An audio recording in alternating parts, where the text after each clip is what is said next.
From Studio One in New York, it's Katie.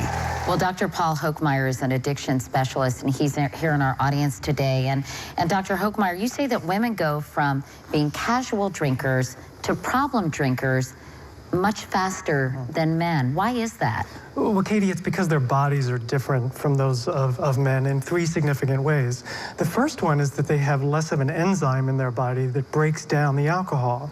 The second one, too, is that pound for pound, women have less water and more fat in their body. And what that does is it keeps the alcohol in their system.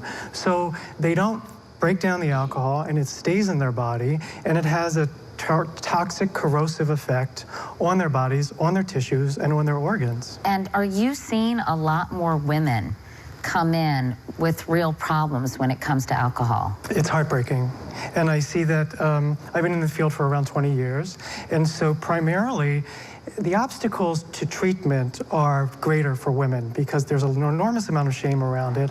First of all, women are typically mothers and they're very attached to their children. And for them to admit that they have a problem with alcohol, they may threaten the loss of their child. And so it puts them in a very precarious position. So there are many more barriers to treatment. They may be a primary earner in the house and taking care of the children, so they don't have the money to get proper treatment. And so there hasn't been a good place for women to go to get quality care. Having said that, Dr. Hokemeyer, for people watching, because I want to be helpful to people, would the first step be to talk to your doctor about it, to look at one of these programs, to possibly explore AA, knowing that you don't want to get yourself in a difficult situation? One of the features of alcoholism is it's very isolating, and that people tend to drink in secret, and there's an enormous amount of shame at it. And so it's important for people to connect, to find a community of recovery. AA provides that community for many people. For other people, they need to have a more intimate relationship that feels safer for them. Mm-hmm. So perhaps they know a friend who's in recovery. Pick up the phone, call them, talk to their primary care physician, talk to somebody who's knowledgeable in the field. There's a lot of great resources out there.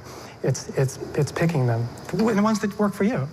Well, I think these are important things to talk about, and hopefully some people listening will be able to determine if they in fact have a problem. And we appreciate you guys coming in, Monica Richardson and Gabrielle Glazer. The book is called Her Best Kept Secret. Dr. Paul Hokemeyer, thank you very much to all of you. Really appreciate it. Thank you.